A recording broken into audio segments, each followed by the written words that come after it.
somos bienaventurados. Realmente yo no sé si usted ha leído todas las bienaventuranzas que aparecen en la Biblia. Le aconsejo que lo haga, porque le puedo asegurar que todas esas son para cada uno de nosotros. Pero dentro de la multitud de bienaventuranzas que existe, hay una que dice: bienaventurados los que moran en tu casa, porque perpetuamente te alabarán. Así que estar en la casa de Dios es una bienaventuranza. Somos dichosos porque tenemos el privilegio de poder congregarnos, de poder reunirnos, de poder exaltar el nombre del Señor. A veces quizás al no tener la perspectiva de lo que es no tener esta oportunidad, a veces nos hace desperdiciar o desaprovechar la bendición. Más o menos como pasa con los niños que crecen teniéndolo todo. Yo no sé si usted se ha dado cuenta, pero cuando los niños, nuestros hijos, lo tienen todo en casa y por la pura misericordia de Dios el alimento está en abundancia, ¿no se ha dado cuenta usted de que a veces ellos no aprovechan, sino que más bien desperdician lo que tienen? Pero ellos tal vez al conocer la situación en la que viven otros niños, quizás en otros países en donde se mueren incluso hasta de hambre, que tal vez aquel plato de comida que nosotros ya no nos comemos, quizás llorarían de alegría por un plato así, ¿verdad? Entonces a veces el tener esa perspectiva es bueno. Fíjese que en el libro de los Salmos capítulo 42 es un salmo muy precioso en donde el salmista realmente, estando en un pacto diferente a este. Mire pues, en el pacto antiguo el Señor había establecido un lugar de culto, un lugar de reunión a donde si alguien quería adorar tenía que subir forzosamente a Jerusalén. Es decir, eso no lo podían hacer todos los días, y menos aquellos que vivían en otras regiones lejanas. En aquel tiempo no estaba la facilidad de los medios de transporte que existen hoy, tampoco se podían conectar por internet para ver el culto, sino que realmente si alguien quería presentar una ofrenda delante del Señor, tenía que subir a Jerusalén con su ofrenda. Entonces, como se daba esa situación y esa dificultad, el salmista, el Salmo 42, escribe diciendo: así como el ciervo brama por las corrientes de las aguas, así, oh Dios, clama por ti el alma mía. Y él dice: mi alma tiene sed del Dios vivo. Y entonces hace la siguiente pregunta: ¿cuándo vendré y me presentaré delante de mi Dios? Ese cuándo lo que refleja es de que este hombre había pasado mucho tiempo sin poder llegar a la casa de Dios, de tal manera que está añorando, está suspirando y está diciendo: Señor, ¿cuándo otra vez voy a tener la oportunidad de estar delante de ti? Como en ese pacto, mire qué interesante, y aquí es donde nosotros deberíamos de apreciar y valorar el pacto que nosotros tenemos, porque ahora nosotros en todo lugar, y eso dice el apóstol Pablo: quiero pues que todos los hombres en todo lugar levanten manos limpias delante del Señor. Eso quiere decir que en todo lugar, a toda hora, podemos nosotros presentarnos delante de nuestro Dios. Entonces mire, poder estar otra vez, ayer estuvimos acá, qué bendición. Estar otra vez hoy en la casa del Señor, qué bendición. No deberíamos decir otra vez a la iglesia. Más o menos como, mire, a usted le gusta comer carnita asada, o no sé cómo le gusta, pero imagínese usted un plato de sus preferidos, de esos platos que usted se repite 2 o 3 veces. Pero ¿qué pasaría si usted empieza a comer ese plato de comida todos los días?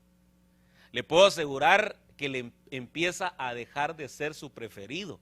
Y tal vez si fuera la carne en sí, usted el primer día contento porque le dieron carne, felicita a su esposa porque le cocinó carne. Al segundo día dice: bueno, gloria a Dios, doble porción, doble bendición, otra vez como carne. El tercer día usted le pregunta a su esposa: ¿y hoy qué vamos a comer? Y ella le dice: carne. Usted ya empieza a decir: ¿y no habrá otra cosita más por ahí? Pero ya al quinto día y al sexto día, entonces aquello que era delicioso empieza a ser aborrecible. Mire, eso le pasó al pueblo de Israel en el desierto. Fíjese que en el Salmo 78 la escritura dice que la comida que ellos comieron en el desierto, cuando se refiere al maná, dice que esa era comida del cielo, pan de ángeles comió el pueblo. Yo no sé si usted se imagina qué será comer una comida celestial, pero hay un ejemplo en la Biblia de un hombre que comió comida de ángeles y es precisamente el profeta Elías. Fíjese que en un momento de su vida de depresión, de aflicción, en una crisis emocional que él estaba atravesando, que lo llevó a un sueño profundo. Yo no sé si alguna vez usted ha pasado por una depresión de esa dimensión, que lo único que quiera es dormir y no hacer nada más que dormir y dormir. Este ya no es como aquella canción de llorar y llorar, sino que es dormir y dormir. Imagínese usted, Elías está durmiendo, pero es un sueño que le provoca la depresión y la tristeza, la decepción. Aquel hombre se quiere incluso hasta morir. El profeta de Dios, el hombre que ha tenido una tremenda victoria, ahora está por los suelos. Y entonces mire cómo es Dios de lindo, porque lo mira en esa necesidad y le envía a un ángel. Lo impresionante, a mí eso me ha impresionado siempre, es que cuando el ángel llegó a donde estaba Elías, el ángel lo despertó. Y entonces cuando él se despertó, miró al ángel y se quedó dormido otra vez. ¿Qué haría usted si como eso de las 3 de la mañana, cuando usted está bien dormido, se aparece en su habitación un ángel del Señor y lo despierta? ¿Qué hace usted? ¿Se vuelve a quedar dormido? Un ángel otra vez, ya me aburrí de ver ángeles. No, ¿verdad? Es algo que lo impresiona a uno. ¿Cuántos quisieran tener una visitación angélica de parte del Señor? Sería una experiencia gloriosa. Pero el hombre estaba tan desanimado, tan cansado, que no se impresionó por la presencia de un ángel, que siguió durmiendo. Entonces fíjese que el ángel lo tuvo que despertar por segunda vez. Pero cuando lo despertó, le tenía pan del cielo y le tenía agua del cielo. Perdón por lo que voy a decir en este momento, esa sí era agua bendita. Porque esa agua no la había conseguido el ángel en la tierra, y ese alimento, ese pan, tampoco lo habían cocinado en la tierra, sino que era un alimento celestial. Y entonces cuando Elías come ese pan y bebe de esa agua, dice la Biblia que él se levantó y empezó a correr. Y la Biblia dice que corrió durante 40 días y 40 noches hasta que llegó al monte de Dios sin parar, sin detenerse. Eso quiere decir que él durante 40 días ayunó, pero mientras estaba ayunando tampoco durmió. Ese es el ayuno más sorprendente que aparece en la Biblia, porque el hombre no comió y tampoco durmió, pero además de eso estuvo corriendo todo el tiempo. Eso fue sobrenatural. ¿Por qué? Porque le dieron un alimento sobrenatural. Entonces mire, lo que nosotros realmente necesitamos es esa clase de alimento. Y esa clase de alimento la venimos a recibir a la iglesia cuando comemos la palabra de Dios. Yo le voy a pedir que se ponga de pie, por favor. No había empezado a predicar todavía, solo le estaba contando ahí algo para que podamos orar al Señor. Y yo no sé si usted le quisiera decir: Señor, yo quiero comer esa clase de comida, ese alimento que no me dure media hora, 1 hora, 2 horas, 2 días, sino que sea tan sustancioso ese alimento que me permita correr sin cansancio, que me permita levantarme de toda aflicción, de toda depresión, de todo problema, y que pueda correr sin parar hasta llegar a tu monte santo, el monte de Dios. Padre amado, aquí estamos delante de ti necesitados, como estaba, Señor, el salmista cuando dijo: ¿cuándo vendré otra vez? ¿Cuándo me presentaré delante de mi Dios? Fueron mis lágrimas, mi pan de día y de noche, mientras me decían: ¿en dónde está tu Dios?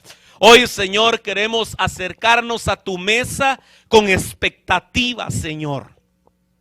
Queremos acercarnos a la mesa espiritual con hambre, con deseo, con necesidad, Señor bendito, de ser bendecidos, de ser ministrados, de que tu palabra, Señor, pueda encontrar en nosotros lugar para posarse, Señor, que seamos esa buena tierra, esa tierra deseable, para que esa semilla poderosa, Señor, se siembre en nuestra alma, en nuestro corazón, en nuestra mente, Padre. En el nombre poderoso de Jesús, Señor, una vez más te lo pedimos, Señor. Danos el pan nuestro de cada día, en el nombre poderoso de Jesús. Amén y amén. Gloria a Dios. Démosle un aplauso a nuestro bendito Dios y Señor. Puede tomar su lugar, por favor. Yo en esta oportunidad le he titulado a esta enseñanza los receptores de la bendición. Déjeme contarle tal vez así brevemente, le voy a leer un concepto, una definición bastante simple de lo que es un receptor, aunque creo que tal vez todos tengamos la idea, pero receptor es el agente, persona o equipo que recibe un mensaje emitido por un emisor. Aquí prácticamente dentro del concepto o la definición aparece otra palabra que creo que vamos a utilizar también, y es la palabra emisor. Emisor, receptor. Y realmente a lo que yo me quiero referir es a lo siguiente. Yo creo que Dios definitivamente viene a ser el emisor de toda buena dádiva, de toda bendición, porque la Escritura dice que toda buena dádiva y todo don perfecto desciende del Padre de las luces. Así que todo lo bueno que una persona pueda tener o desee tener, eso tuvo que haber venido de arriba. La Biblia dice que si alguien tiene algo bueno, crea que eso lo tuvo que haber recibido de arriba, si no, no lo pudiéramos tener. Si tenemos un don, un talento, una virtud, todo lo bueno que podamos tener, tenemos que reconocer que vino de Dios a nosotros. Amén. Entonces Dios es el emisor de todas las bendiciones. Y nosotros venimos a ser los receptores de esas bendiciones. Pero yo quisiera, con la ayuda del Señor, mostrarle la necesidad que tenemos de tener receptores para la bendición. Uno de los ejemplos que a mí me ayuda a entender esto es lo que sucede en el ámbito literal. Por ejemplo, cuando un avión va viajando hacia una ciudad, esa ciudad, para que ese avión pueda aterrizar, necesita tener un receptor. Ese receptor viene a ser un aeropuerto que tiene quizás varias pistas de aterrizaje. Entonces, si ese avión encuentra, imagínense el piloto del avión que tiene una comunicación con una torre de control a través de los instrumentos que utiliza dentro de la nave, él necesita encontrar una pista de aterrizaje que esté despejada para poder aterrizar ahí. Necesita que la pista de aterrizaje esté en buen estado para poder tener un buen aterrizaje. Pero si él encuentra que la pista de aterrizaje está dañada o está ocupada, no puede aterrizar. Y entonces en algún momento, no sé si alguna vez a usted le pasó la experiencia en que usted iba viajando en un avión y de repente se acercaba al lugar de aterrizaje y de repente el avión se queda por determinado tiempo dando vueltas alrededor, porque resulta que tal vez llegó antes o llegó después, pero de alguna manera hay algunos aviones que están a punto de despegar y entonces hay que esperar un momento para poder aterrizar. A lo que lo quiero llevar es que en algún momento, cuando la bendición del Señor ha salido de su trono para nosotros, muchas veces esa bendición no termina de bajar sobre nuestra vida, porque a veces la pista de aterrizaje está en mal estado. Ya le dije que nosotros somos los receptores, ¿verdad? A veces no hay un receptor adecuado para que la bendición descienda. Es decir, el problema no está arriba, el problema está abajo. Ahora yo le quisiera leer un ejemplo de otras situaciones que a veces se dan con las bendiciones que Dios ya nos envió. Daniel capítulo 10, versículo 12. Si usted me acompaña con su Biblia, por favor.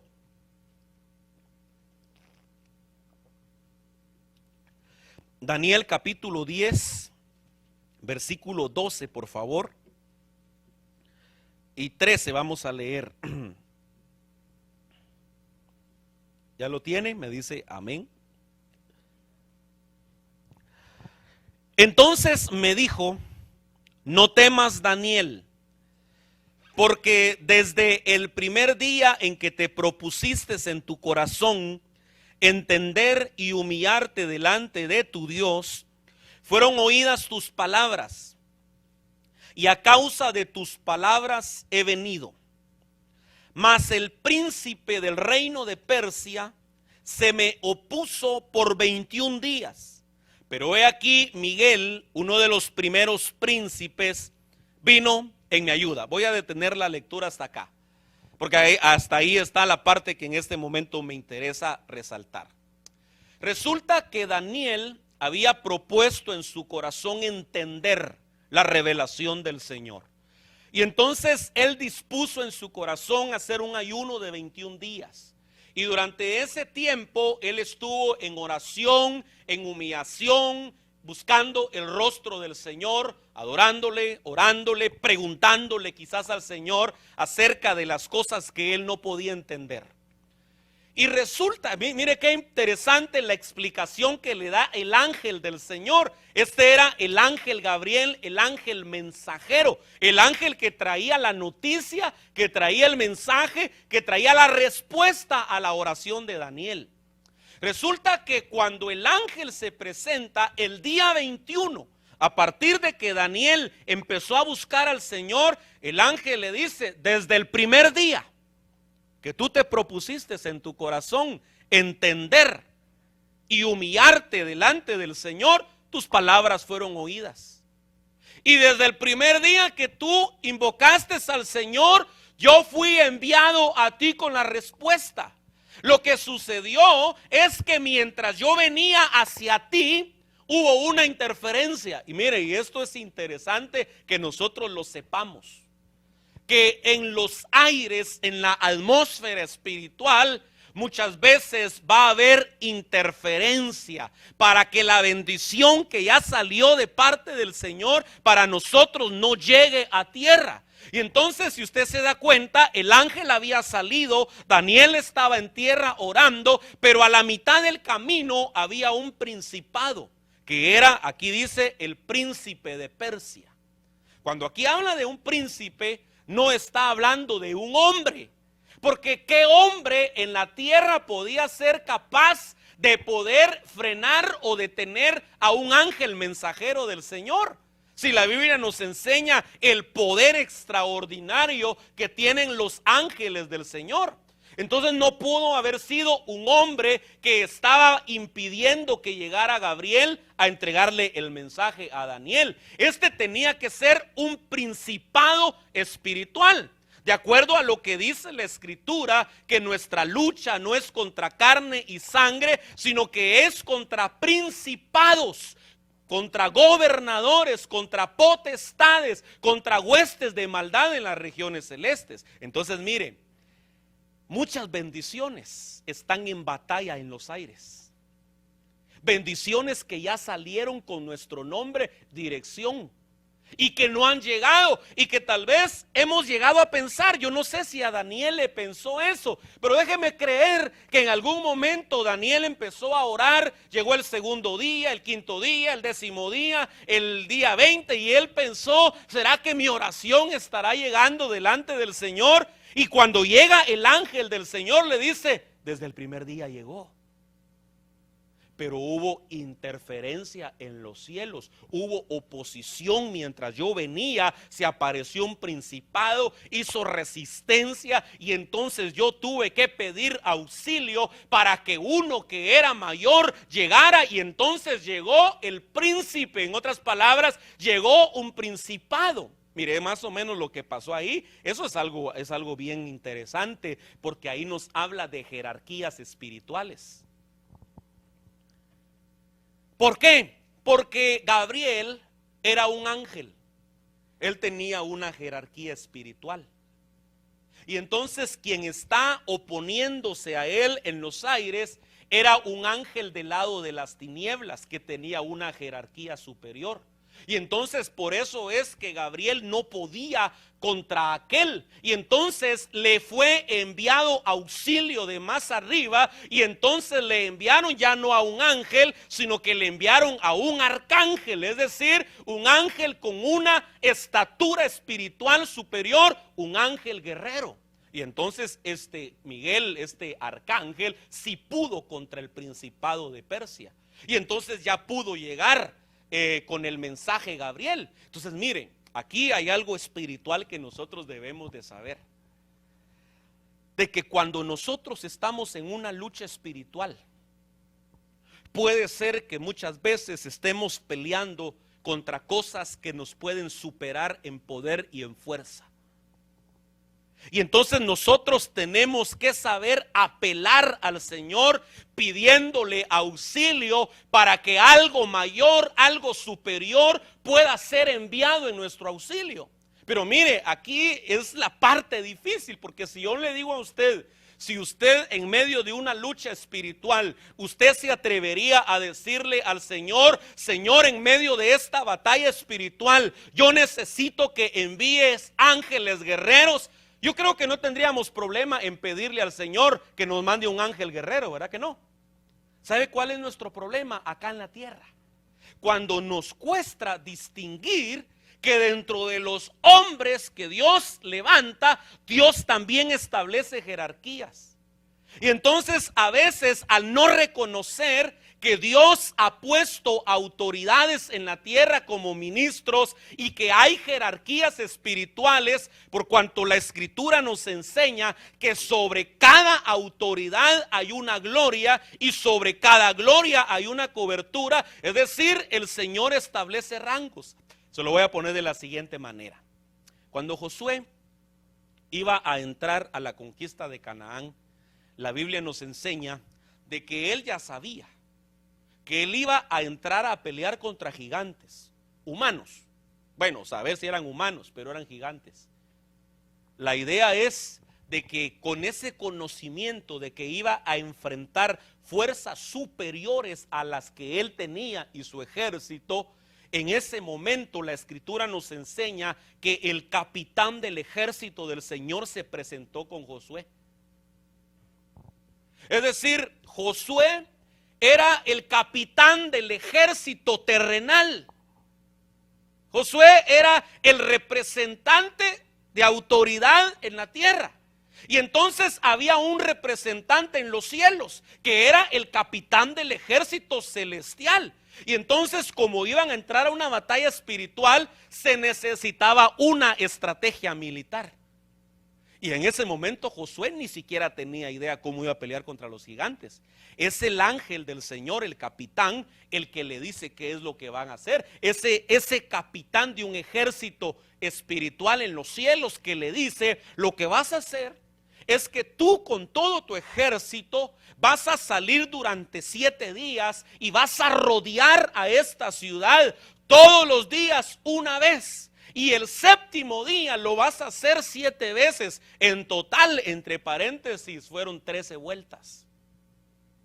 Yo no sé si alguna vez usted cantó un corito que decía que 7 vueltas le habían dado a Jericó. Pero realmente la Biblia nos enseña que le dieron 13 vueltas a Jericó. Porque durante 7 días, los primeros 6 días dieron una vuelta. Y el último día dieron 7 vueltas. Al sumar 7 más 6, si no estoy mal, son 13 vueltas, ¿verdad que sí?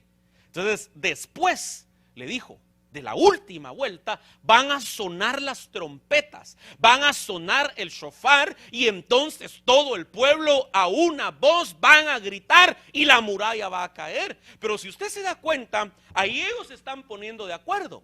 Una de las preguntas que yo me hice en una oportunidad es: ¿por qué estaba el capitán del ejército del Señor ahí? Yo más o menos, a mí me gusta imaginarme las batallas espirituales que se dan acá en la tierra muchas veces. Y una de las cosas que yo más o menos me imagino es que cuando se le apareció el capitán a Josué, es como que el capitán hubiera dejado sus tropas en los aires, pero eso nadie las podía ver, ¿sí? Entonces se recuerda cuando Eliseo, el profeta, juntamente con su siervo, estaban sitiados en Samaria y no había por dónde escapar, y el siervo de Eliseo está temblando de terror, de pavor, porque dice aquí, ahí no podía decir: oye, ahora quién podrá ayudarme, ¿verdad? Pero en ese momento de angustia, Eliseo, el profeta, que tenía los ojos abiertos, estaba viendo que alrededor del ejército que lo rodeaba a él, había un ejército que era más poderoso, y eran los ejércitos de Dios. Y entonces Eliseo estaba tranquilo, estaba confiado, estaba seguro. Y entonces le dice: Señor, ¿por qué no le abres los ojos a mi siervo para que vea que son más los que están con nosotros que los que están en nuestra contra? Entonces mire, hay una movilización en los cielos.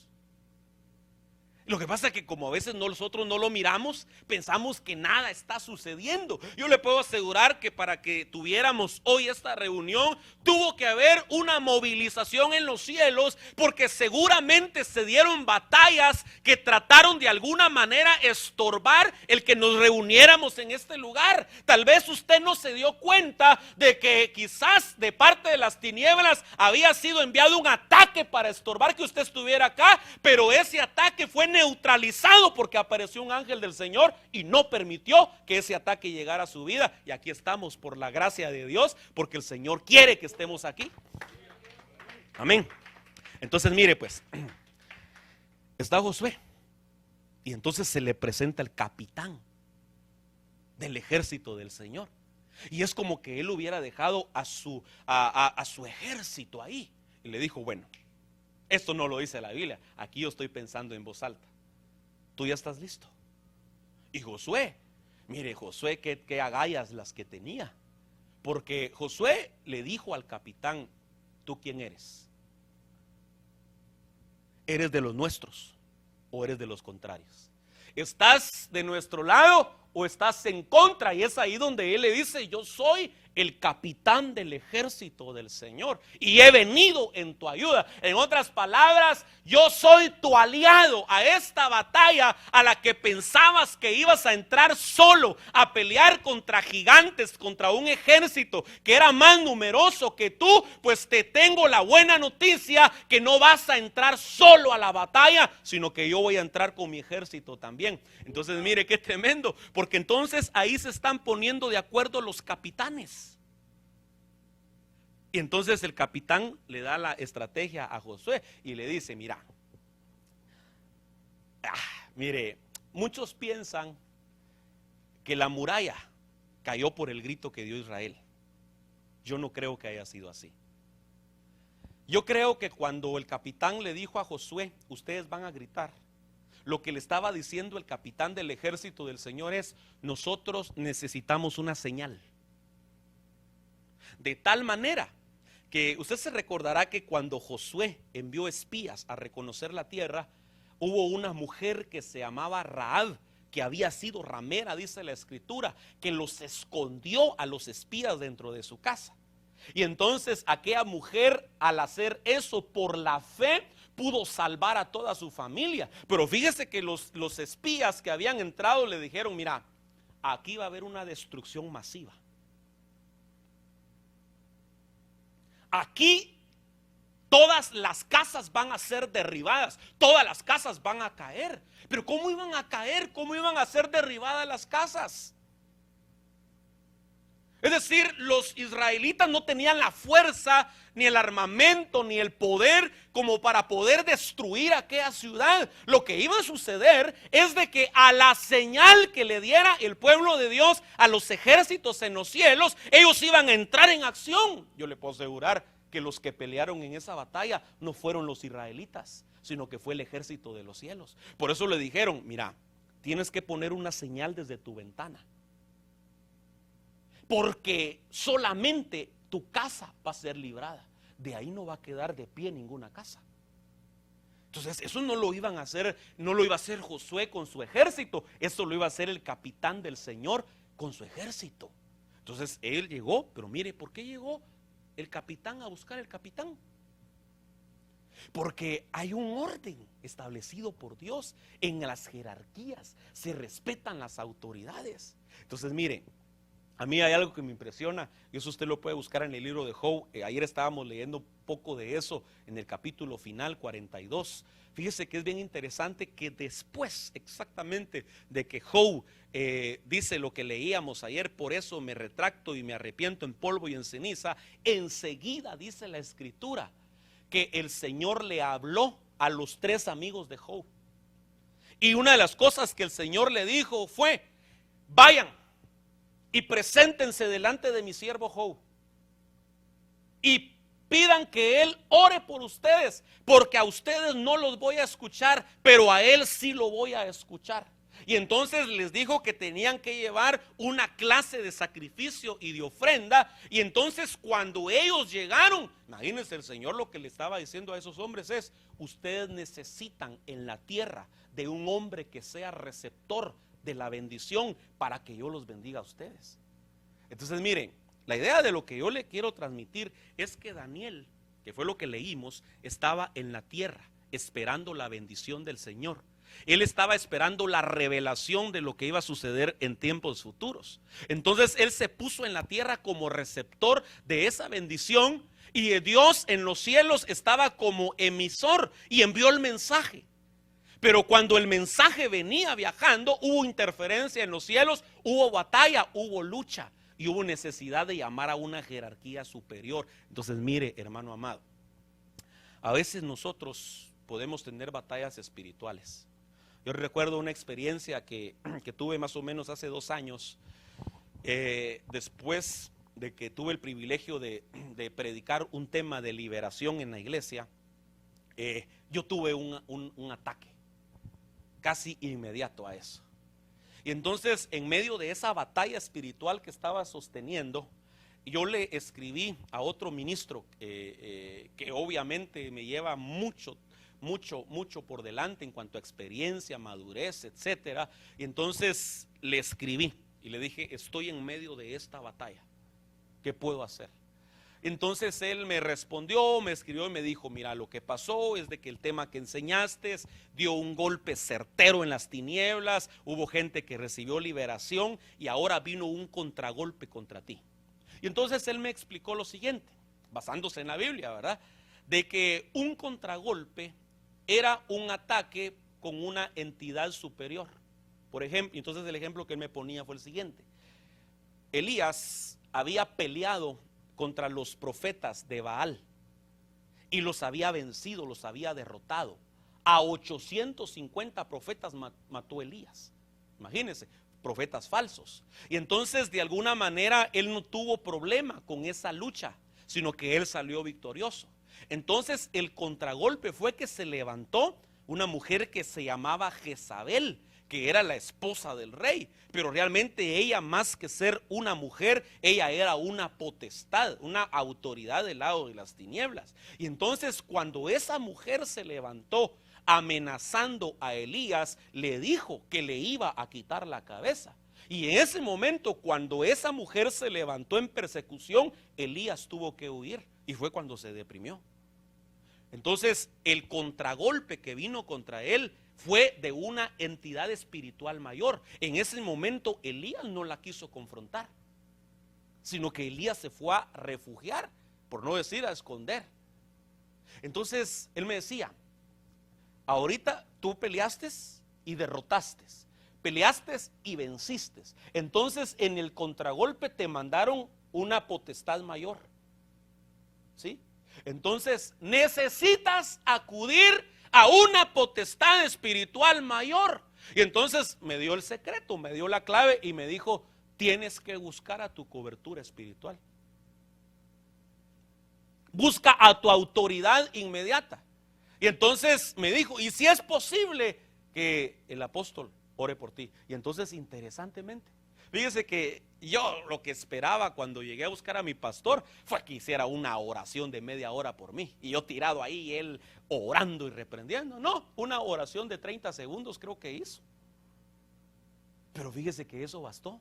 Porque como yo reconocí que había una autoridad mayor, me fui a refugiar reconociendo esa autoridad, y esa autoridad sí tenía el poder para reprender aquello que me estaba atacando a mí. Lo mismo que le pasó a Daniel. Cuando llegó el ángel mensajero del Señor, él se dio cuenta que no iba a poder pasar por el príncipe que estaba ahí, y entonces llamó a los cielos y le enviaron una potestad mayor al arcángel Miguel, y entonces él sí pudo contra el principado. Entonces mire la necesidad en medio de las batallas espirituales, que uno sepa que a veces uno pelea contra algo superior y uno no va a poder. Y entonces esa es la bendición de que uno pueda tener una cobertura espiritual, un ministro que esté en un estado espiritual superior al nuestro, y que desde esa estatura espiritual él tenga el poder para poder bendecirnos y reprender lo que nosotros no podemos reprender en nosotros. Entonces ese es un orden de Dios. Entonces miren, yo voy a continuar acá porque todavía no he entrado a la enseñanza. Ya lo estoy asustando. ¿Verdad? ¿Cuántas horas irá a tardar hoy el hermano? Lucas capítulo 10 versículo 5. Porque a partir de ahorita le voy a mostrar con la palabra del Señor lo que sucede cuando no hay un receptor para la bendición del Señor. Es decir, eso es un problema serio, hermano, es un problema grave que en algún momento nos puede estar ocurriendo. Y tal vez de ahí se derive la razón de por qué hay bendiciones que no están aterrizando en nuestra casa, en nuestra familia. Entonces mire, Lucas capítulo 10, versículos 5 y 6, dice la escritura: en cualquier casa que entréis, decid primero, paz a esta casa. Y si hay allí un hijo de paz, vuestra paz reposará sobre él. Pero si no, se volverá a vosotros. Mire, esto es bien interesante, porque aquí el Señor le está dando la instrucción a los apóstoles que el Señor está enviando a predicar. Y entonces una de las instrucciones que el Señor les dio a ellos fue: cuando ustedes entren a una casa, lo primero que tienen que hacer es proclamar paz en esa casa.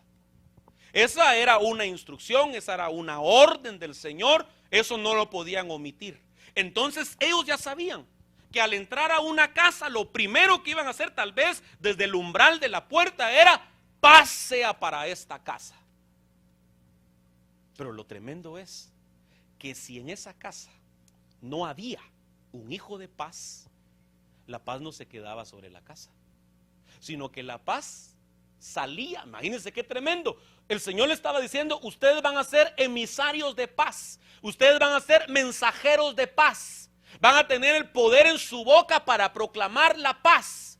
Pero si en la casa en donde ustedes proclamen la paz no encuentra esa paz un receptor para quedarse, esa paz se va a regresar y se va a ir con ustedes. Entonces aquí hay un principio bien interesante acerca de las bendiciones. Eso quiere decir que cuando la paz era proclamada, permítanmelo enfocarlo de la siguiente manera: la paz empezaba a buscar dentro de la casa el receptor.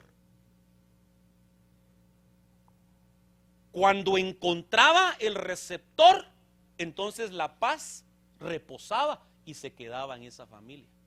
Pero si la paz que había sido enviada buscaba por toda la casa y no encontraba el receptor, la paz se volvía y se regresaba, y aquella casa a la que se le había bendecido no podía recibir la bendición. Entonces el problema no estaba en el que estaba emitiendo el saludo de paz, sino en el que estaba recibiendo el saludo de paz. Ahora, esto es bien complicado porque este es el principio. Por esto el tema es los receptores de la bendición. Es decir, Dios te quiere bendecir. Eso es ineludible, indudablemente Dios te quiere bendecir todos los días de tu vida. Diga amén, por favor. Eso no lo podemos negar. Dios es el más interesado en que nosotros seamos bendecidos. El problema que muchas veces existe es de que a veces las bendiciones que ya salieron de la boca de Dios empiezan a buscar en nosotros o en nuestra casa si están los receptores para poder establecerse ahí. Algunas veces encuentran los receptores, y eso lo vamos a platicar ahorita, cuáles son esos receptores, pero a veces no encuentran los receptores y la bendición que ya había llegado se va. No se quedó, no permaneció. Tal vez hasta se percibió, tal vez hasta se sintió la bendición, pero al momento que no encontró el receptor, la bendición dijo: me tengo que regresar. Entonces yo tengo una pregunta: ¿cuántas bendiciones habrá enviado Dios sobre nosotros que nunca se han quedado? Y a veces nosotros estamos pensando que el problema está en los cielos. Señor, ¿y por qué a mí no me bendices? Señor, ¿por qué yo clamo? ¿Por qué yo oro? ¿Por qué yo pido? ¿Por qué yo suplico, Señor? Y esa bendición nunca llega. Ya vimos un problema que puede haber. Puede ser que necesitemos pelear la bendición en los aires, pero puede ser de que el Señor nos esté diciendo: pues si todos los días te la mando.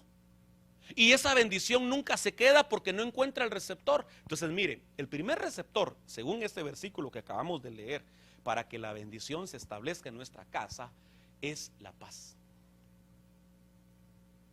Es decir, la paz viene a ser uno de los receptores de la bendición. La paz vendría a ser de alguna manera como la pista de aterrizaje que está buscando la bendición. Cuando mira que hay una pista de aterrizaje, entonces la bendición aterriza en nuestra vida. Pero si no, por misericordia, tal vez esa bendición se va a quedar dando vueltas arriba de nosotros, esperando hasta que nosotros nos pongamos las pilas y trabajemos en preparar ese receptor de paz y decir: Señor, ya estoy en paz, me puedes bendecir. Mire, hay un salmo precioso que habla precisamente de esto. Es el Salmo capítulo 29, versículo 11. Y mire, y yo se lo voy a leer en dos versiones diferentes. Una que es la del año 60, la Reina Valera 1960, y la otra que es la Biblia de las Américas. Le pongo estas dos porque estas dos versiones parecieran tener un contraste, pero lo que hacen realmente es complementarse la una con la otra. Salmo 29, 11. La Biblia del año 60 dice así, y este es el sentido de lo que yo estoy hablando en este momento. Jehová dará fortaleza a su pueblo. Jehová bendecirá a su pueblo en paz. Entonces, según esta versión, el Señor no está diciendo que va a bendecir con paz. En ese momento, según esa traducción, la bendición no es la paz. Lo que está diciendo es: el Señor bendecirá a su pueblo en paz. En otras palabras, mientras su pueblo esté en paz, el Señor lo va a bendecir. Eso quiere decir que si el pueblo del Señor no está en paz o no tiene paz, entonces no lo va a bendecir, porque la paz es el receptor de la bendición. Entonces, otras traducciones de la Biblia, como la Biblia de las Américas, dice: el Señor bendecirá a su pueblo con paz. Y entonces esa está mala. No, porque es el sentido de lo que leímos en Lucas 10, 5 y 6. Vayan y lo primero que digan en una casa al entrar es paz. Entonces ahí la bendición era paz, pero necesitaba receptor de paz. Eso quiere decir, mire, nosotros somos hijos de Dios. ¿Cuántos son hijos de Dios acá? Ok. Pero en el proceso de desarrollo como hijos de Dios, nosotros tenemos que ir avanzando como hijos de Dios y nos tenemos que convertir en hijos de paz. ¿Se recuerda que eso es lo que decía Lucas 10, 5 y 6? Y si en esa casa hay un hijo de paz, entonces vuestra paz reposará sobre él. Entonces nosotros nos tenemos que convertir en hijos de paz. Ahora, ¿qué significa ser hijo de paz? Eso quiere, mire, usted es hijo de Dios. Cuando usted está diciendo que es hijo de Dios, usted está reconociendo que Dios es su padre. Y de alguna manera está reconociendo que Dios lo engendró. Y por eso usted es hijo de él. ¿Sí? Entonces, si usted dice que es hijo de paz o hija de paz, usted está reconociendo que de alguna manera la paz lo dio a luz a usted o lo engendró. Y la Biblia habla, por ejemplo, de que nosotros tenemos que llegar a ser hijos de luz, hijos de consolación, etcétera.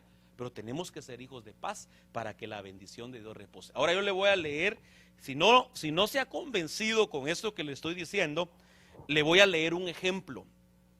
Génesis capítulo 8, versículo 8, si me acompaña por favor.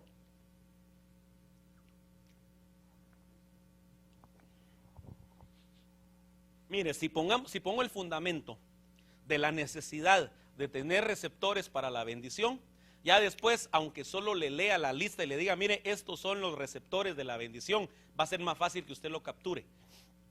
Génesis 8:8 dice, y 9, después envió una paloma para ver si las aguas habían disminuido sobre la superficie de la tierra. Pero la paloma no encontró lugar donde posarse. De modo que volvió a él al arca, porque las aguas estaban sobre la superficie de toda la tierra. Mire, en este momento, estos versículos que estamos leyendo hablan del momento cuando Noé está dentro del arca todavía y no ha podido salir. Y entonces él, para salir del arca, necesita saber si ya las aguas han descendido lo suficiente.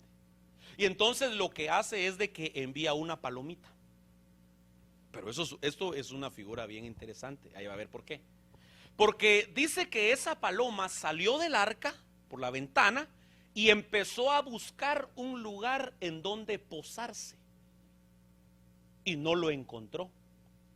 Entonces, como no encontró lugar en donde posarse, entonces regresó al arca. Usted se da cuenta que Noé espera una semana más y decide otra vez enviar a la paloma. Y entonces la paloma vuelve a salir y sí encontró lugar en donde posar. Bueno, no encontró lugar donde posar, sino que logró encontrar un olivo y trae en su pico una rama de olivo. Y entonces eso le sirvió a Noé de señal de que las aguas ya habían descendido más. Pero el punto aquí es de que la paloma salió. Y como no encontró lugar para posarse, regresó. Ahora, lo tremendo de esto es de que la forma corporal que el Espíritu Santo decidió tomar cuando se manifestó en el río Jordán, cuando nuestro Señor Jesucristo descendió a las aguas del bautismo, la Biblia dice que Juan vio que el Espíritu Santo descendía en la forma corporal ¿de qué? De una paloma. Quiere decir que esa paloma representa al Espíritu Santo, que muchas veces sale de la presencia de Dios buscando un lugar en donde posar.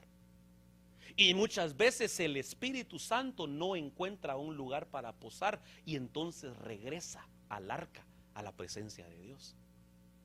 Entonces mire, Dios nos quiere visitar. Le puedo asegurar que Dios nos quisiera visitar todos los días. Yo le puedo asegurar que el Espíritu Santo le gustaría derramarse sobre nosotros todos los días. Pero muchas veces nosotros no estamos preparados y aunque el Espíritu Santo muchas veces se acerca, no encuentra el lugar para posarse y muchas veces regresa. Entonces aquí la pregunta es, ¿será que nosotros como receptores estamos preparados? ¿O será que nosotros hemos preparado ya los receptores adecuados para que cada vez que el Señor nos envíe una bendición, esa bendición no se esté regresando, sino que pueda permanecer con nosotros. Entonces mire, a Juan el Bautista, el Señor le había dicho algo. Por eso le digo que esta era una figura bien interesante. Le había dicho que la señal para poder identificar al Mesías era cuando él viera descender al Espíritu Santo sobre alguien y que el Espíritu Santo ya no se regresara, sino que quedara permanentemente ahí. Es decir, que antes de eso el Espíritu Santo venía y se iba, venía y se iba, visitaba a algunos pero no permanecía. Pero cuando descendió sobre el Señor Jesucristo, el Espíritu Santo ya no se fue, permaneció en él, porque encontró el receptor. Mire, entre paréntesis, por eso el orden de los factores sí altera el producto en lo espiritual, porque de alguna manera esto nos enseña que el receptor para que el Espíritu Santo se quede en una persona es el Espíritu de Cristo. Porque ese es el receptor, el único lugar en donde el Espíritu Santo se puede posar. Eso quiere decir que si el Espíritu Santo llega a una persona y no encuentra al Espíritu de Cristo ahí, no se posa sobre él. Pero cuando encuentra al Espíritu de Cristo dentro de él, entonces el Espíritu Santo se queda también. Por eso la Escritura dice que cuando el Espíritu de Cristo vino a morar en nosotros, también el Espíritu Santo vino a morar juntamente con él en nosotros. Yo no sé si usted sabía eso, pero el Espíritu de Cristo y el Espíritu Santo habitan dentro de usted. Si usted ya le abrió su corazón al Señor Jesucristo. Si no, hoy le puede abrir su corazón al Señor Jesucristo para que el Espíritu Santo pueda posarse sobre usted. Amén. Ok, entonces mire, habiéndole puesto de alguna manera la base para que nos demos cuenta que sí se necesitan receptores para que la bendición repose, yo quisiera así rápidamente, ya el tiempo se me está terminando, hablarle de cuáles son esos receptores que nosotros tenemos que tener en nuestra vida para que las bendiciones reposen y permanezcan con nosotros. ¿Cuántos quieren ser bendecidos por el Señor? Éxodo capítulo 32, versículo 29. Esto está muy relacionado con lo que leímos en Lucas, pero me gustaría ampliarlo un poquito más con este versículo. Éxodo 32, 29. Y Moisés dijo: consagraos hoy al Señor, pues cada uno ha estado en contra de su hijo y en contra de su hermano, para que hoy Él os dé una bendición. Entonces mire, aquí hay una instrucción, pero esto es el mismo principio. Moisés lo que está diciéndole al pueblo es lo siguiente: hoy el Señor les quiere dar una bendición, pero para no desperdiciar la bendición, conságrense primero. En otras palabras, el Señor por medio de Moisés convocó al pueblo y les dijo: miren, conságrense hoy. Y tal vez alguien le preguntó: ¿y por qué, Moisés? Porque hoy el Señor les quiere dar una bendición. Entonces, ahí ¿cuál sería el receptor para recibir la bendición del Señor? La consagración. Pero ahora, nuestra mente podría pensar, mire, yo no sé, pero nuestra mente así es. Nuestra mente oye una palabra y de una vez la interpreta. ¿Qué es lo que viene primeramente a su mente cuando usted oye la palabra consagración? ¿Aló? ¿Obediencia? ¿Pureza? ¿Alguien más? ¿Bendición? ¿Alguien más? Usted oye la palabra consagración y ¿qué se le viene a la mente? Mire pues, todo lo que usted dijo es parte de la consagración, definitivamente que lo es. Pero en este versículo, si usted se da cuenta, la consagración a veces tradicionalmente se cree, y yo no digo que no lo sea, pero mire, a veces cuando uno dice: yo quiero ser un cristiano consagrado, consagrado de alguna manera, no sé qué, aquí me dijeron pureza, ¿verdad? Es estar apartado de lo malo, apartado del pecado. Consagrarse es dedicarse a. Entonces uno piensa muchas veces que para poder consagrarse, lo que tiene que hacer es retraerse del mundo. Por ejemplo, una forma para consagrarse podría ser no salir de nuestra casa, encerrarnos, hacer un ayuno y empezar a orar. Decimos, me estoy consagrando para Dios. Muy bien, pero en este pasaje de la Escritura lo que está diciendo Moisés es, ustedes se van a consagrar hoy. ¿De qué manera? Pidiéndose perdón. Porque ustedes han estado peleando el uno contra el otro, el padre contra el hijo y el hijo contra el hermano. Entonces lo que él estaba diciendo es, miren, el Señor les quiere derramar una bendición, pero si ustedes no se ponen a cuentas primero, el Señor no la va a derramar. Porque Él va a ver que el receptor no está preparado, el receptor de la paz. Ustedes no están a cuentas. Y entonces, aunque les enviara la bendición, como ustedes no están viviendo en paz, la bendición se va a ir. Entonces ahí Moisés les dio la oportunidad, antes de proclamar la bendición, que se pusieran a cuentas el uno con el otro. Entonces mire, esto quiere decir que uno de los estorbos para que se derrame la bendición sobre nuestra vida es cuando estamos en pleito en casa, cuando estamos en contienda, cuando estamos en desacuerdo. Y eso parece ser tan simple, pero es un motivo razonable para Dios para no emitir una bendición sobre nosotros. Entonces, ¿cuántos quieren bendición?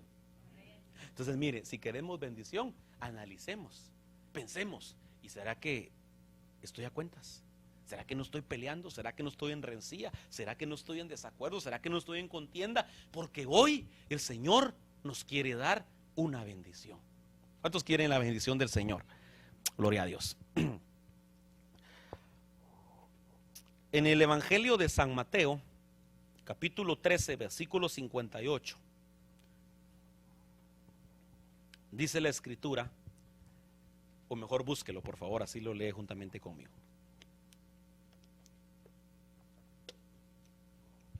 San Mateo 13, 58. Y no hizo muchos milagros allí a causa de la incredulidad de ellos. Marcos capítulo 6, versículo 5 es un pasaje paralelo a este, contextual, que dice, según Marcos, dice que no hizo ningún milagro. Todavía Mateo dice que no hizo muchos milagros allí, pero Marcos dice que no hizo ningún milagro a causa de la incredulidad de ellos. Entonces, eso quiere decir de que el Señor Jesucristo, que tiene el poder absoluto y la autoridad para hacer milagros, en algunos lugares geográficos no los hizo. Porque cuando llegó en esos lugares no encontró fe. Lo que encontró fue incredulidad. Y entonces el Señor, aunque iba con la disposición de bendecir ese lugar, guardó los milagros y no los efectuó en ese lugar. Entonces quiere decir que uno de los receptores para que venga la bendición del Señor es la fe. Así como lo es la paz, así también la fe. Eso quiere decir que cuando Dios te quiere bendecir, muchas veces la bendición va a empezar a buscar dentro de tu corazón a ver si encuentra fe. Si encuentra fe, entonces la bendición desciende. Y si no encuentra fe, a veces no se queda la bendición. Fíjese que al apóstol Pablo le trajeron a un paralítico, dice la Escritura, para que orara por él, para sanarlo. Y entonces dice que Pablo vio los ojos de aquel hombre y dice, y como vio que tenía fe para ser sanado, le dijo al paralítico, levántate, y él se levantó. Eso quiere decir que Pablo esperaba que la fe estuviera en el corazón de aquel hombre como receptor para la palabra que él le iba a decir al decirle levántate. Por eso es de que a muchos de los que el Señor Jesucristo sanó, les dijo, tu fe te ha sanado, tu fe te ha salvado. El Señor, cuando levantó a un paralítico, dice, al ver la fe de ellos, es decir, los 4 amigos que lo habían llevado, le dijo al paralítico, levántate. Entonces el Señor está buscando gente que tenga fe para hacer milagros en ellos. ¿Cuántos tienen fe? Gloria a Dios. Entonces en ti va a hacer el Señor milagros maravillosos. Mire, yo me voy a adelantar para terminar. Solo le voy a leer 2 pasajes más. Ya me avanzó el tiempo. Uno de ellos se encuentra en Éxodo 23, 25. porque esos son un montón de receptores, hermano, para la bendición del Señor.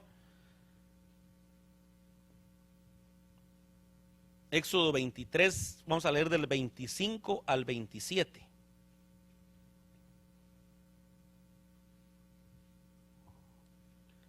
¿Ya lo tiene? Ok. Dice la Escritura: mas serviréis al Señor vuestro Dios, y Él bendecirá tu pan y tu agua, y yo quitaré las enfermedades de en medio de ti.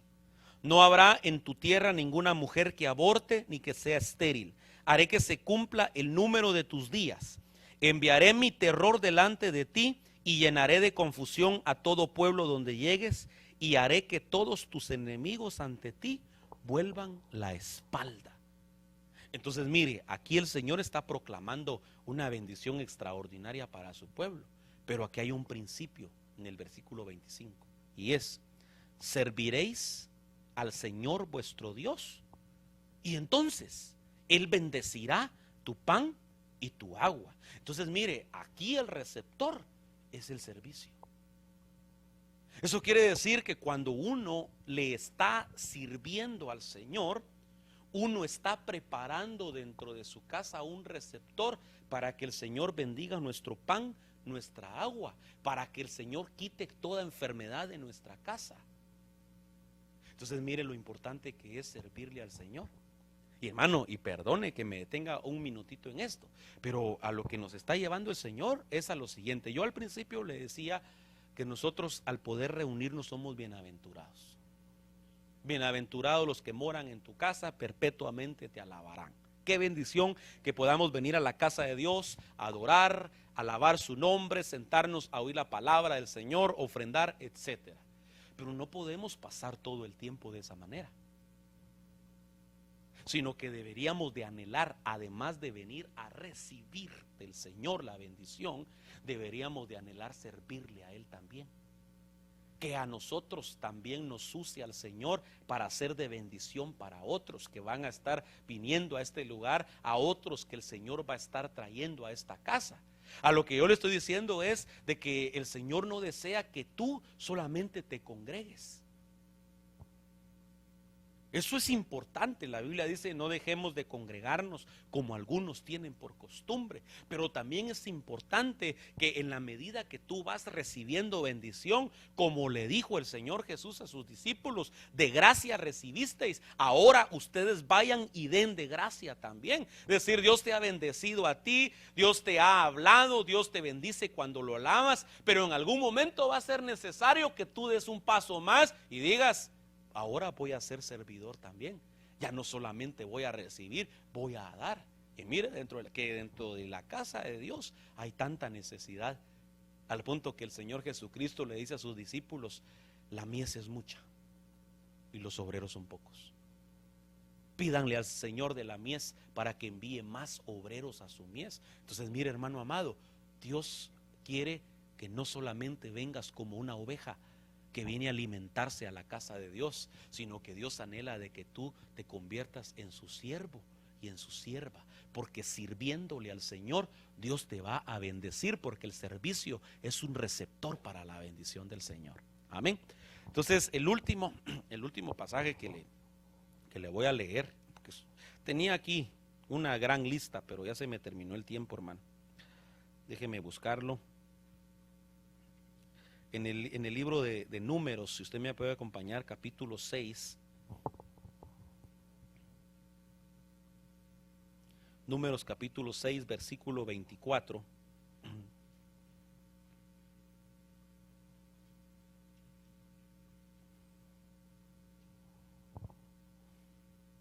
Bueno, le voy a leer desde el versículo 22 hasta el 27, y con esto vamos a concluir en esta oportunidad.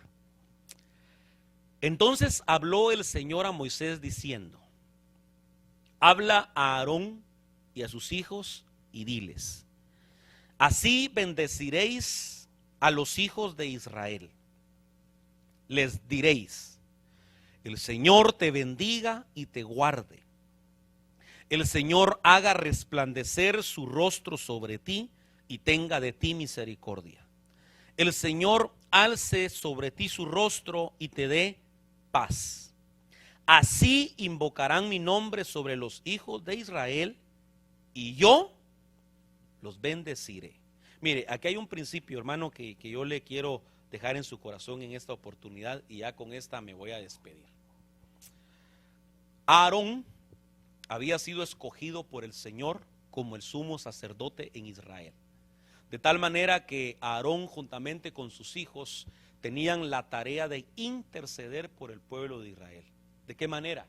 Ellos se presentaban al lugar santísimo delante del Señor con la ofrenda que aquel pueblo había traído. Aquel pueblo no podía llegar directamente al lugar santísimo, pero aquel hombre, en representación de ellos, presentaba delante del Señor, y de esa manera expiaba el pecado de todo el pueblo de Israel. Pero una de los oficios que tenía el sacerdote era precisamente bendecir. Dios le había dado la autoridad de bendecir. Pero aquí hay un principio bien interesante. Usted se recuerda cuando a Abraham se le apareció Melquisedec, el sacerdote del Dios Altísimo. La carta a los hebreos, cuando explica ese momento, dice la escritura de que Melquisedec bendijo a Abraham. Abraham, padre de la fe. Abraham, el patriarca que tenía las promesas. Abraham, al hombre que Dios escogió para que de sus lomos pudieran salir naciones, pueblos y reinos. Pero resulta que Abraham, fíjense qué interesante esa escritura, porque Abraham, hasta en el capítulo 14 de Génesis, nunca en su vida había diezmado. Nunca había diezmado. Pero dice la escritura que cuando se presentó Melquisedec, lo primero que hizo Abraham fue sacar los diezmos. Es como que Abraham hubiera estado guardando, acumulando durante mucho tiempo el diezmo de todo lo que Dios le había dado. Y entonces cuando encontró, dice Hebreos, a alguien que era más grande que él, entonces le entregó los diezmos. Entonces aquí hay un principio, y ahorita le voy a decir por qué le leí la bendición de Aarón. Hay un principio, porque Hebreos dice que después de que Abraham le entregó los diezmos a Melquisedec, Melquisedec lo bendijo y le da una bendición preciosa. Pero entonces dice, porque el menor es bendecido por el mayor. Entonces en ese momento que se encuentran dos tremendos, Abraham era un hombre extraordinario aquí en la tierra, un hombre grande, era un patriarca, pero Abraham antes de ese momento no había encontrado a alguien mayor que él. Pero cuando se presentó con Melquisedec, dijo, este es más grande que yo. Y entonces, en reconocimiento de la autoridad que tenía Melquisedec, sacó el diezmo y se lo dio. Y entonces Melquisedec lo bendijo. Y el menor, es decir, Abraham, fue bendecido por el mayor, es decir, Melquisedec. Entonces aquí hay un principio, el principio de la bendición, en donde Dios permite que los menores sean bendecidos por los mayores. Entonces, en ese pasaje que le leí de número 6, está el principio. En autoridad, en dignidad, en gloria, Aarón y sus hijos, como sacerdotes de Israel, eran mayores que todo el pueblo. Entonces el Señor les dijo, ustedes tienen que bendecir a todo el pueblo, porque ustedes son los mayores. Eso quiere decir que si Dios a uno le va permitiendo ir creciendo en la iglesia en jerarquía, uno tiene que aprender que el propósito de Dios para ponerlo a uno en alto no es para maldecir a la gente, sino que es para bendecirlos, porque es como que si Dios lo subiera a uno a una tarima más alta para que desde ahí uno pueda pronunciar la bendición sobre el pueblo. Pero hay un principio bien interesante, porque si usted leyó detenidamente, y si no, ahí lo hace en casa despacio, el Señor le dijo cuál iba a ser la bendición. Se la resumió en 3 cosas. Le vas a decir que el Señor te bendiga y te guarde. Entonces, la bendición número 1 era protección. Que el Señor alce su rostro sobre ti y tenga de ti misericordia. La segunda bendición era misericordia de Dios. Y por último le dice que el Señor alce su presencia sobre ti y te dé paz. Entonces, la bendición de Aarón y sus hijos para el pueblo era protección de Dios, misericordia de Dios y paz de Dios. Pero el principio era impresionante. Después de que ustedes hayan bendecido al pueblo, yo los bendeciré, dice Jehová. Entonces quiere decir de que Dios puso un orden para derramar la bendición en ese principio. Y el principio es: yo te levanto a ti como sacerdote, le dijo a Aarón y a tus hijos. Después de que tú hayas bendecido al pueblo, yo voy a descender y los voy a bendecir.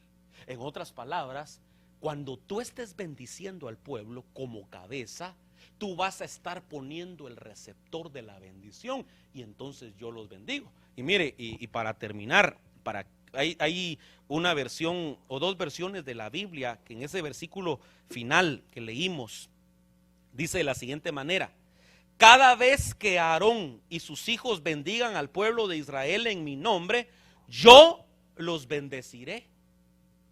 Es decir, cada vez que Aarón y sus hijos bendigan al pueblo en mi nombre, yo los bendeciré. Cuando los sacerdotes pronuncien esta bendición, yo haré que se haga realidad. Entonces, al final, el pueblo recibía la bendición dos veces. Primero la pronunciaba Aarón, el sacerdote, y luego el Señor descendía y hacía que lo que el sacerdote había dicho se hiciera realidad. Entonces, el sello de la bendición, quien la ponía era Dios. Pero Dios, respetando un principio que él había establecido, que el hombre había recibido una autoridad de parte de Dios para bendecir al pueblo. Entonces, miren, ¿a dónde lo quiero llevar?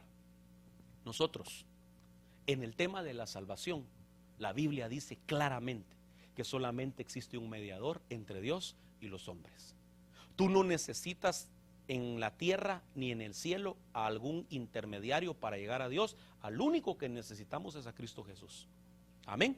Ese es el tema de salvación. Pero en el tema de bendición, por eso yo le mencionaba lo que le dice el Señor a los amigos de Job. Él les dice: ustedes tienen que ir con Job, porque entonces Job va a orar por ustedes y ustedes van a sanar, porque a ustedes no los voy a escuchar yo. En otras palabras, yo a Job le di una autoridad superior a la que ustedes tienen. Cuando ustedes vayan con ese hombre a quien yo investí de autoridad, él va a orar por ustedes y ustedes se van a sanar. Aquí el Señor le está diciendo al pueblo de Israel: ustedes van a necesitar de que el sacerdote pronuncie la bendición sobre ustedes, y entonces yo voy a descender y los voy a bendecir. Entonces aquí el receptor es el principio de reconocimiento de autoridad. Cuando uno logra reconocer que hay autoridad, uno puede recibir bendición. Cuando uno no está en obediencia, en sujeción, uno no recibe bendición. ¿Me ayudas, por favor? Porque ya voy a cerrar. En el Salmo capítulo 133 dice la Escritura: mirad cuán bueno y cuán delicioso es que los hermanos habiten juntos en armonía. Pero luego explica cómo es eso. Y dice: es como el buen óleo que desciende sobre la cabeza. Entonces, mire, una pregunta: ¿sobre quién desciende el óleo? Sobre la cabeza. Y luego dice que de la cabeza baja a las barbas, de las barbas baja a las vestiduras, hasta que llega al borde. Entonces, inicialmente, cuando hay una congregación, cuando hay comunión entre hermanos en armonías, el Señor quiere derramar el buen óleo. Ese buen óleo, ese buen aceite, dice la Escritura que era el aceite que se derramaba sobre la cabeza de Aarón. Era el aceite de la unción que lo había consagrado como sumo sacerdote. Entonces, en la comunión que nosotros tenemos, Dios derrama ese aceite sobre nosotros, aunque no seamos Aarones, aunque no seamos sumos sacerdotes, pero hay un orden de cómo baja el aceite. El aceite primero va a bajar sobre la cabeza. Entonces, miren, la Biblia dice, por ejemplo, hay bendiciones sobre la cabeza del justo. Entonces quiere decir que las cabezas, miren, entre paréntesis, hermanos varones que son cabeza de casa, Dios nos eligió para ser un receptor de bendición en el hogar, porque Dios busca cabezas para derramar bendición. El problema que a veces existe es cuando nosotros no estamos cumpliendo nuestra función como cabeza. Porque entonces si no somos cabeza, no hay receptor y el aceite no puede bajar. Es que son principios impresionantes de la Escritura. El aceite dice que va a descender sobre la cabeza. Entonces el aceite está buscando cabeza. Cabeza significa autoridad. Entonces mire la necesidad. La necesidad de que uno pueda reconocer autoridad. De que uno pueda someterse a la autoridad que Dios estableció, sabiendo que a través de esa forma el Señor nos va a bendecir. Yo le voy a pedir que se ponga de pie. Hay muchas cosas muy lindas acá cuando hablamos de los receptores de la bendición. Todas las cosas que la Biblia pone primero antes de la bendición. Por ejemplo, en Deuteronomio 28 dice que si nosotros oímos atentamente la voz del Señor y procuramos poner por obra todos sus mandamientos, todas estas bendiciones vendrán sobre ti y te alcanzarán. Y empieza una lista impresionante, pero pone un principio de obediencia primero, diciendo: la obediencia es el receptor para que venga toda esa bendición. Entonces, ¿por qué no cerramos nuestros ojos, por favor? Y le pedimos al Señor que nos ayude primero a analizar si por lo menos dentro de los receptores que yo mencioné hoy, porque no los mencioné todos, hay alguno. O si nos hace falta alguno de estos receptores, le podamos decir al Señor: yo quiero ese receptor de la bendición. Hay personas que se convierten en receptores de bendición para otros.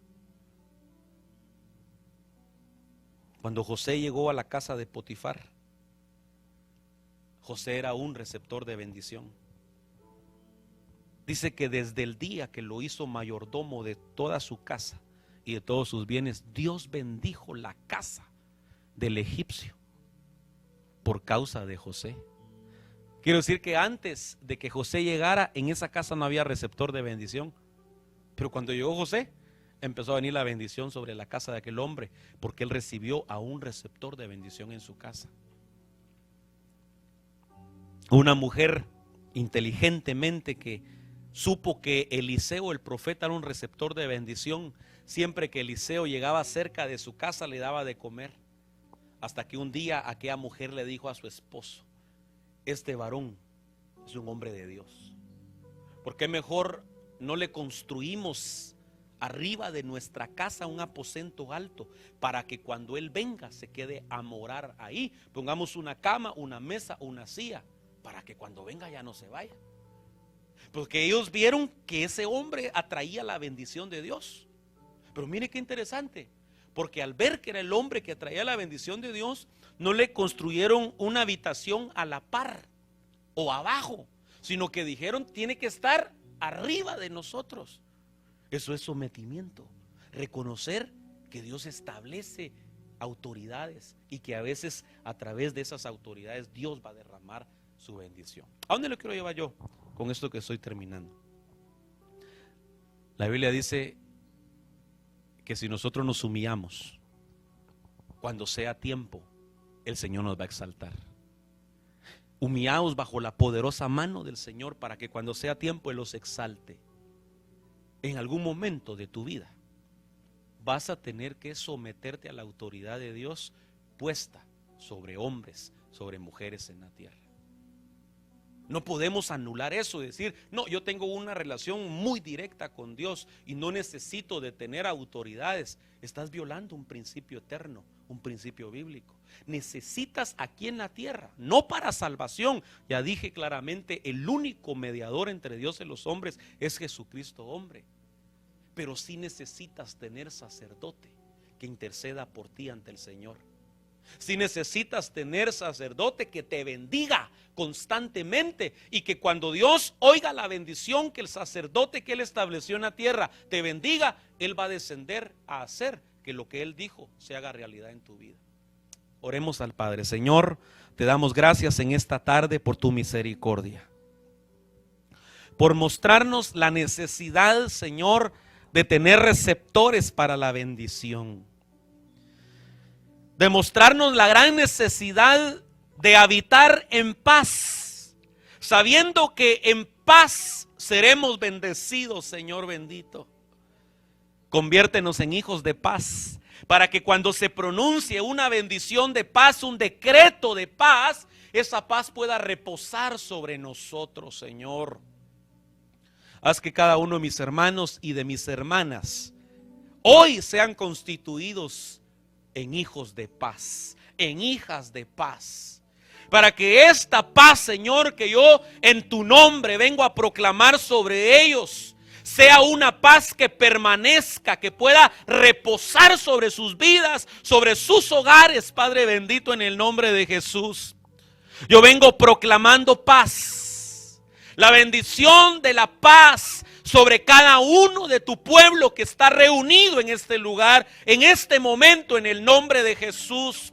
Como sacerdote espiritual que tú me enviaste hasta este lugar para bendecir, yo proclamo paz en el nombre poderoso de Jesús sobre tu casa, sobre tu hogar, sobre tu familia, sobre tu simiente, sobre tus bienes, sobre tu